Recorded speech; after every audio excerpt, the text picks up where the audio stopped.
Hey everyone, this is Yvette Hampton. Welcome back to the Schoolhouse Rocked podcast. I am super excited about our guest today. I know you are going to be so encouraged by her and her story. Her name is Jessica Mullen, and she is a homeschool mama. She is an adoptive mom, and we are going to listen to just the amazing things that God is doing in her life and in and through her family. So Jessica, welcome to the podcast. Thank you. Yep, super excited to have you. Introduce your family to us. Okay. Well, we have two kids. We have a son who's 13 and a daughter who's 8. And we're a homeschool family who is just doing day-to-day life and trying to serve Jesus in some places that can be difficult, but pretty amazing when he asks you to show up. So we're doing life with our kids, and it's been an exciting journey. Yeah, well, you've got a really neat ministry. I first heard of your ministry about 1.5 years ago. We were at a home business conference with Ray Perry together, and I heard of Option Adoption, which is your ministry, and it's an incredible thing that God has placed your family on top of, and you guys are just soaring with this. And so I would love for you to tell us a little bit first about Option Adoption and what it is that you do with your ministry. Okay, sure. Well, Option Adoption is a ministry that we started after we adopted our daughter. She's really the inspiration for why we started it. We were on the sidewalks in front of abortion clinics and realized that most of these women and men just don't see adoption as an option for them. And we knew her story. We knew that her mom had chosen life for her against the odds, pretty much, and then placed her into our family through adoption. And this happens only about 2% of the time, where a woman will choose life and adoption over death through abortion. So we were just burdened, and we sought out another ministry that was doing something similar to what God had placed on our heart. And we couldn't find anybody who was doing it frontlines here in the U.S. And so the funny thing is, we had just decided to homeschool. We had just adopted this baby recently. And then I thought, oh my goodness, is the Lord calling us to start a ministry? And so it was a big leap of faith for us, but we knew that somebody had to stand in the gap. And this is such an important piece of ending abortion. And we wanted to make sure that God was going to be honored by the church being able to give these moms and dads the true other option other than parenting. Yeah. Tell us a little bit about, because I want to go back to the adoption story, your adoption story in particular. But I love your story about homeschooling and how that came to be. Oh, yeah. Well, my husband was pretty much opposed to homeschooling because he had gone to school to get his master's in an education degree for public education. And so he had some pretty strong opinions about, how our kids should be educated. To be honest, I didn't really hear about homeschooling growing up. I didn't know anyone who was homeschooled. So it didn't bother me that, he was thinking more along the lines of traditional school. But somebody gave us the DVD series by James Dobson called Bringing Up Boys. We watched some footage in there, and my husband's heart was really stirred. And he came to me and said, I just don't think we're going to be able to put Rhett in public school. And I remember thinking, I already knew that we were going to homeschool. God had already pretty much given me that piece of information. It was just, waiting for my husband. But I laughed and thought, well, wait a minute, you're the one with the education degree. I don't know how this is going to work. So I felt very ill-equipped to be a homeschool mom, to be honest with you. I came out of corporate America. And so that was the domain I was used to. So it was a real leap of faith for us. And it's been an amazing ride. I wouldn't change it. But that's how we got started into homeschooling. So your oldest is 13. So you've been at this now for what, about 8 years, probably? Yes. Okay. Because I love your kids and my kids are exactly the same age, except you have a boy and a girl, and I have 2 girls, but you have an 8-year-old and a 13-year-old, just like me. And we hear over and over again that moms feel like they're ill-equipped. And it doesn't matter what their educational background is. It does not matter what they've done in their career. Pretty much every mom goes into it with the realization that my child's whole education is in my hands. Yeah. But if you think about it, their whole life is, in your hands, and God has given them to you for such a short time. But he equips us to do everything that he's called us to do. And so with you adopting and starting to homeschool and starting this ministry all at the same time, God has clearly equipped you to be able to do what he's called you to do. And I love that so much. Your story of adoption and your ministry is very near and dear to my heart. I've mentioned probably on the podcast a few times that we were married for almost 11 years before we had our first daughter. But I don't talk a lot about the struggle that we had. We tried for a really long time. We got married very young, and all I ever wanted was to be a wife and a mom. And so we got married, we had just turned 20. And I just thought, well, no one in my family had a problem getting pregnant. Why would I? And so for it to take so long for us to actually get pregnant it was devastating. And we had our first finally. And the interesting thing is, and I'm sure you've heard this story many times, we had started looking into adoption because we couldn't get pregnant. And so I just thought, well, you know what? My heart is to be a mom. Even though I wanted to feel that life inside of me, I really wanted to be a mom. And I thought if the Lord chooses to give us children through adoption, that's just as exciting as pregnancy. Right. And then I don't have to go through labor and delivery. So I know. So we started looking into adoption, and sure enough, ended up getting pregnant. Just within probably a couple of months. So Perhaps we should have started looking into adoption years earlier. But it was really exciting when I finally did get pregnant. And then took us another almost 5 years to have our second daughter, and we lost a couple in between there. So, God's timing is perfect. But I remember you spoke a while back at an event. It was called Day of Mourning with Elizabeth Johnston and Heidi St. John and the Benham Brothers and a bunch of other amazing people. And one of the things that you said really struck me, and you talked about how there are two moms. Oftentimes, you've got the mom who's crying because she can't have a baby and she desperately wants to have children. And she just can't for whatever reason. And then you've got another mom on the other side who's crying because she has found herself pregnant and she simply doesn't know what to do. She knows that she can't handle a child and being a mom. And so I love that your ministry gives these moms an option. And like you said, it's so shocking, I think, when we hear the statistics of how many of these moms choose abortion over adoption when there are so many parents who desperately want to have children and they can't. When I hear of the list of parents who are waiting to adopt a baby, and they're waiting for sometimes years.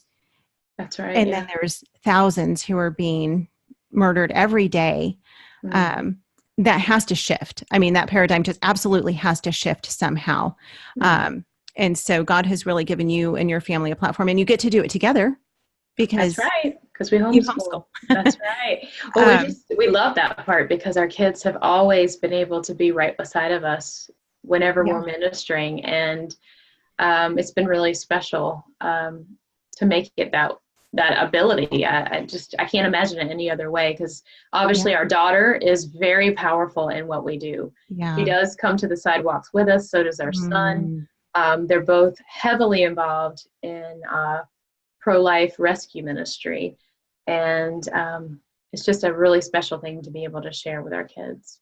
That's so cool. So maybe take us through what it would look like, because for many people, it sounds really scary to be part of something like this, to go and actually confront the other side of it. What does it look like for you as a family when you maybe go to an abortion clinic or a, pro-life center, and you get to talk with these moms? Okay. So when we go, so you're asking about when we do the sidewalk, sidewalk. Okay. Yes. So for us, it is really, my husband is really a huge prayer warrior. So he has the prayer component, and I am more of the sidewalk counselor. So when I'm there, pretty much calling out to the men and women as they're going in, A lot of times we're on a microphone. We're able to give the gospel. And so many times we hear them say, I could hear you from inside the building. I heard what you said. And most of the time, it's not the words that we're speaking from our hearts. It's the words from the Word of God that just pierce their hearts in those moments. We've had women come out who were almost just moments away from having an abortion, saying that they've heard us, and then come on board. We work with a local ministry that is a pregnancy resource center out of Monroe, North Carolina, called HELP. And they actually use their mobile ultrasound unit in front of the abortion clinic and allow us to go on board and counsel these women while they're also having the ultrasound. And so it's really powerful. They also give free pregnancy tests. So it's an opportunity for us to allow that woman a little bit of time to slow down and just breathe for a few moments and think about what she's doing. That's really what it looks like. And our kids are there with us. My son, a lot of times is there just helping with whatever needs to be done, whether it means holding a sign or helping with something else. And my daughter is a huge component because she's a living example of what choosing life looks like. And it's undeniable the power that she has when she's there. And I've seen grown men who are driving even their wives to the clinic. She and I have been able to stop their car in the middle of the road before they went into the clinic and talk to them. And she has been able to tell her testimony, and the men are weeping and realizing exactly what they're doing. So there is something very powerful that God has done, I believe, with the children who were spared from the atrocity of abortion. He is raising them up and using them as a voice for the voiceless. Yeah, that's so amazing. We recently have learned about something similar to your mobile unit that you work with called Save the Storks. Right. And it's just a neat ministry that's, I mean, they're all over the country and they're growing more and more. And they say when those moms go onto the bus and they get to see the ultrasound, they get to see their baby and hear that baby's heartbeat. 4 out of 5 moms choose life for their baby, which is just absolutely incredible. Tell your story about how you ended up adopting, because your son he's your biological son. That's right. How did you end up adopting your daughter? Well, we had our son, and I always tell everybody it was probably one of the easiest things that we'd ever done. We kind of sat down and said, we think it's time to start a family. And 2 weeks later, I was pregnant.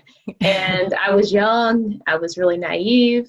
None of my girlfriends had experienced any losses at that point in time. And so I just really felt like that's the way it went for everyone. And so Rhett was about a year old, I think, when Reggie and I said, okay, it's time, let's grow our family some more, let's start trying.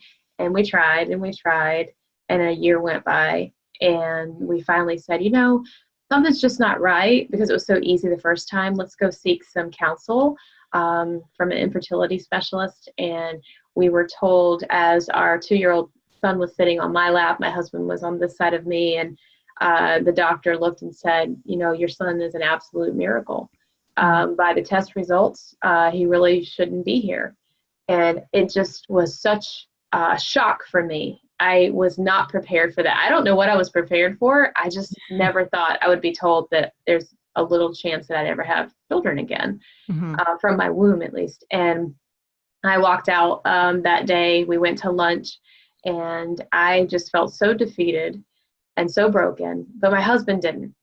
He had a different take on it. I'll just never forget him saying, Jessica, have you ever thought that God may have a different plan for our family? Wow. And, just to be real with you and the audience, because that's the only way I believe in being, I wasn't on board with adoption right away. It was something that was really hard for me. It was like I was dying to this dream I had in my mind of having little stair-step children who looked like us, who had our talents and different things. But it took me a while to die to that. And once I did, I opened my heart up to the possibilities that God would have. But it's also important that everyone know for us, at least for me, it was still a scary process.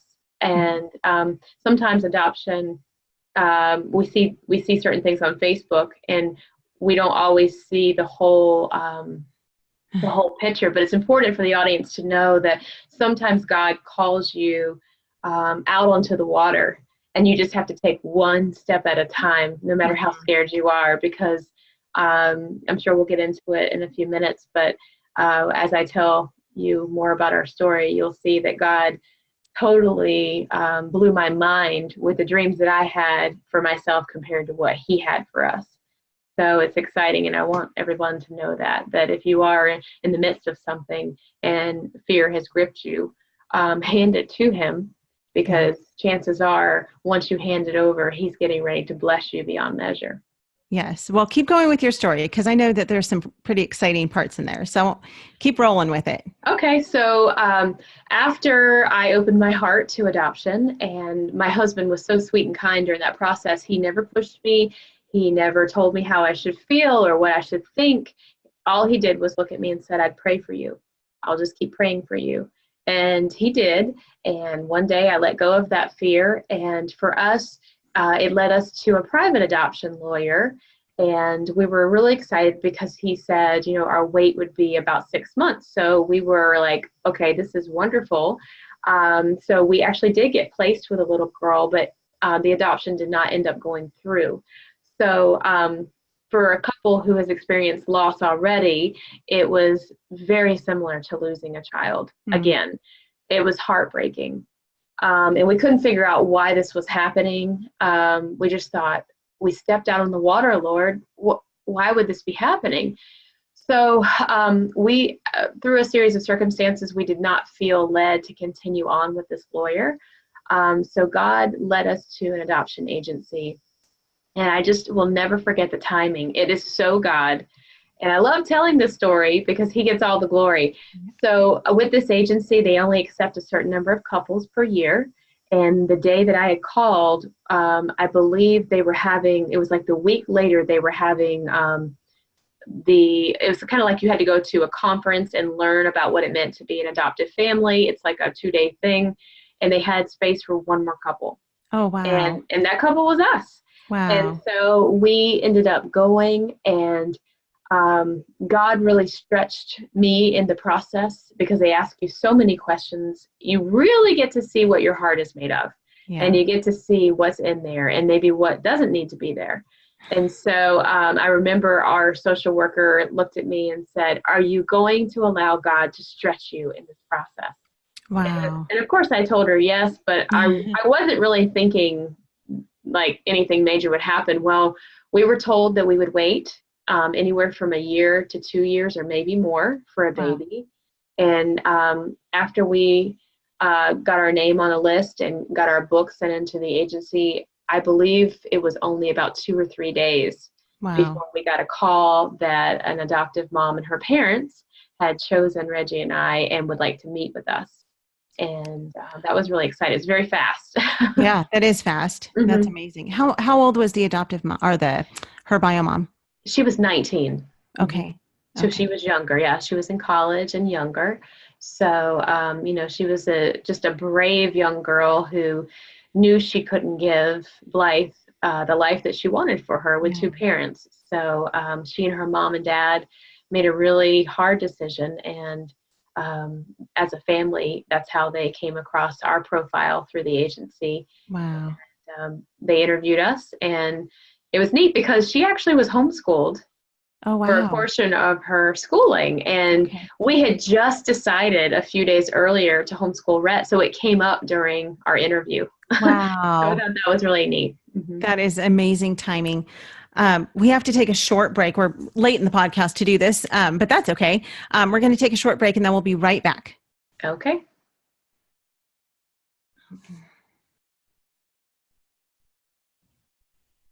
And a drink of water. Okay. All right, give me just 1 second. Okay, we are back with Jessica. What an incredible story of your adoption of Blythe, and then how God has used that to impact the lives of so many other people. He's just used your family, and all you've done is said yes and been willing to just obey and do what God's asked. And I think so oftentimes we don't realize that it just takes a yes. And like you said, it's just steps. You just take one step at a time. It's not like you end up deep in the middle of this ministry overnight. No. You just take one step at a time, one foot in front of the other, and God just opens the doors and does what he does. We just have to be willing to surrender and to obey. That's so true. That's so true. Talk about homeschooling and not so much like what it looks like on a day-to-day basis, but you said your husband was a public school educator, has his master's degree in public education. How has that transformed your family? Well, homeschooling in general, I can't get over how you get to share your life with your kids. Mm-hmm. And one of the most impactful things for us as parents has been that we know their hearts so well. Mm-hmm. We know their sin bends. We know what God has gifted them with. And I think it's so special to be able to do life with them on a daily basis, all during the day, and just have time with them. I really don't know how I could know them at such a deep level if I wasn't given that privilege. And so we're just so thankful. I'm thankful to my husband that he works so hard to make it a possibility for me to be home with them, and that we just have just shared life with them. Does your husband still work in public education? No, he's in cybersecurity. He works from home too. So we're all awesome. Here together. Yes, us too. We're the same. We love it. That's so great. I asked because we've actually interviewed several people who are public school teachers or work in the public school world, and they always homeschool their kids. Not that every public school educator homeschools, but the ones we've talked to. And it's usually because they're on the inside, they see what's going on and they say, not for my kids. I'll go be salt and light and I will be a witness to these kids, but I will not put my children in this type of atmosphere. So we have a few more minutes, and I would love for you to talk a little bit about working from home, because you have this ministry now. And, I never planned to be a work from home homeschool mom. I actually never planned to be a homeschool mom. And God had a better plan than I did, as he always does. But then I never planned to work in the midst of it. And God has called our family to film this documentary on homeschooling. And so I also get to work side by side with my husband. And that brings a whole new level of homeschooling. Yes, it does. Because you then have to learn to kind of juggle ministry and homeschooling and family and all of that stuff. What does that look like for your family and for you? It definitely takes some planning on my part, because of the type of work that I do. I can get calls at 3 a.m. or I can get calls at noon. Yeah. My family has been so gracious when they have to share me.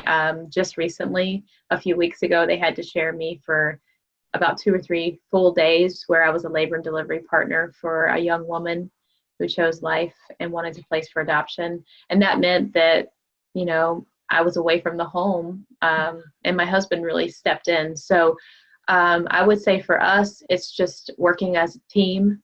I'm very blessed to have a husband who just really sees that there are some parts of this ministry that only I can do as a female. And he's been gracious to be able to step in with homeschooling, whether that means taking them to they're in a speech and debate club, for instance, or it means stepping in and helping teach some of the subjects when I'm not able to.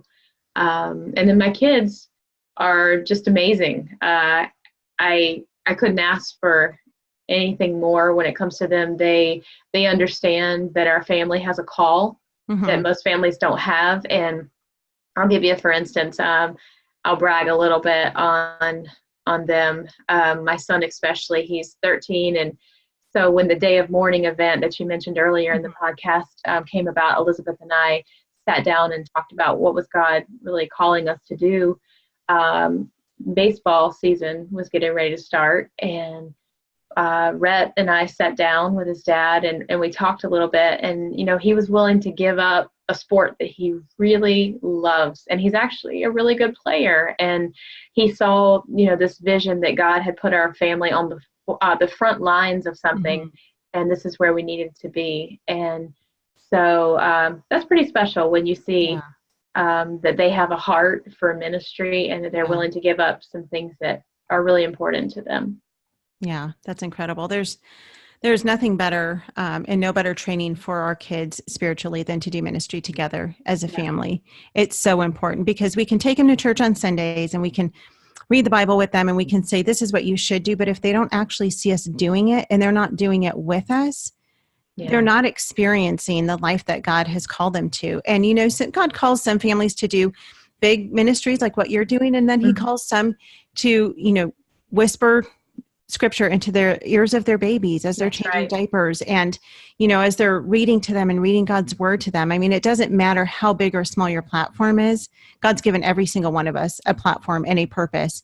And so bringing our kids alongside and doing that. And I mean, it could be going to the park and just seeing a mom who's maybe there alone with her kids and going up and meeting her and just befriending her. I mean, there just are so many ways to minister because we live in a hurting world who desperately needs Jesus. And they need to see and hear and feel the love of Jesus through us and through our children and our families to where it just becomes second nature. Our kids don't know any different than to do ministry. I remember several years ago, my husband and I went to a parenting class, and one of our pastors who was teaching it, he also loved baseball. And he said, I fully expect that my sons will grow up to love baseball because I love baseball and we play baseball together and we watch baseball together and we talk about baseball. And so I expect them to grow up understanding and knowing and loving baseball. He said, just like my kids know that I love Jesus and we learn about Jesus and we follow Jesus and we do Jesus together. And that's exactly how it should be.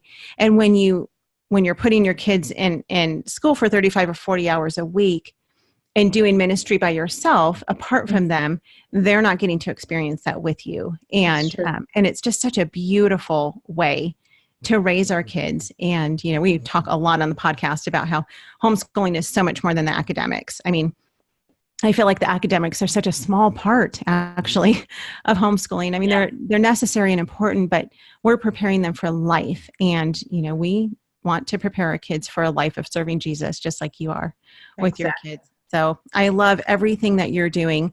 How can you encourage the mom who's homeschooling? Maybe she's thinking about going through adoption, and I shouldn't even say homeschooling. It could be a mom who's not homeschooling and maybe just listening to this podcast, but who's maybe considering adoption. Maybe she's having a hard time getting pregnant, or maybe she just feels like the Lord has put adoption on her heart. How would you encourage that mom? I would say, if you feel that prompting from the Lord, then chances are it's something he's leading you into. It's not something to be taken lightly. We don't always hear that message, but I'm a firm believer that not everyone is called to adopt, but we are all called to be part of the process. So some are called to bring a child into their family. Some are called to finance the funding of an adoption. Some are called to pray. We are all called to be part of it because it is the heart of God. It's exactly what he did for us. He adopted us into his family. It's a beautiful picture of the gospel. So I would just say if that prompting is there, then chances are it is from the Lord. And to enter into fervent prayer about it, because it is such a special and sacred thing that you can do. It's totally different than parenting a biological child. I'll just be real, because there's so much that comes with it. And there's a whole another family or possibly two families that you're going to be involved with. In our case, we have an open adoption, and we have a relationship with Blythe's birth mother's side of the family, the grandparents, the aunts, the uncles, and of course her birth mom. So those are all things to consider. It's a huge blessing. And one of the things that doesn't get talked about a lot that I would just love to share is I think that people are fearful of adoption. I get a lot of calls, and I believe in being real. I was fearful too. One of my fears was, would I love my daughter as much as my son? Because he was biological. How could it even be possible? Is what my mind was telling me. Yeah. And I just want to say, the bonding process did take a little longer for me than it did with my son. But honestly, in my heart, I don't see any difference between my children. You'd have to remind me which one is adopted. That's really how I feel at this point. And that was such a fear. So I just want to share that with you and your audience, because that's something that doesn't get talked about, because I think people don't want to ever seem as if adoption is something that would ever be negative. And it's not a negative, it's a growth process. Sure. And I always tell everyone that I feel absolutely privileged that God chose us to learn how deeply he loves us in the respect of adopting us into his family. That's right. And he allowed me to see that through an actual adoption in my own life. So I do feel very privileged, and I wish that everyone could have that experience, whether it's through adoption themselves or through walking with a family that has adopted. Yeah. Oh, I love that encouragement so much. And, in reality, every single one of our children belong to the Lord anyway. They don't belong to us. Right. That's right. They're just on loan to us. Well, an adopted child just comes through a different avenue. That's right. I firmly believe that our daughter was chosen for our family from the beginning of time. Absolutely. And it was just a brave young girl who was used as the vehicle to bring her into the world and share her with us. Yeah, that is amazing. I love that so much. Thank you so much, Jessica, for your encouragement. Thank you for sharing your story and just opening up your heart and your family to us. And I hope that this will encourage others to just take action. And I love that you talk about, even if God's not calling you specifically to adoption, he's calling us all to do something. That's right. And, even if it's supporting an adoptive mom, just by loving her and loving her family, or a family who's going through it, I think everybody knows somebody who is somehow touched by adoption. And so I love the encouragement of just being able to be out there to encourage that so much. So thank you again. I love what you guys are doing. You are a blessing, and we appreciate having you on the show so much. Thank you for having me. I so appreciate you being able to allow me to share my testimony. I think it's something that only God could write. Yes. I'm not the same girl that I was, however many, 13, 14 years ago when we started the journey of parenting. And so he's done a work in me and is continuing to do it. Yeah, it's amazing. Well, I can't wait to see what he continues to do and how he continues to grow your ministry. Where can people find you? Well, the website is a great place to go. So it's www.option-adoption.com. Okay. So if you ever need a resource for someone that you come across that may be abortion-minded, or maybe a family that wants to learn more about adoption, you can find those things on our website. Okay. And is it nationwide, or do you just work with the Charlotte, North Carolina area? It's nationwide. Yeah. That's great. Okay, perfect. So, well, thank you again. And you guys, thank you so much for listening today. I hope it's been an encouraging episode for you. Have a great rest of your day, and go encourage a mom somewhere, somehow. Talk to you guys next week. Bye.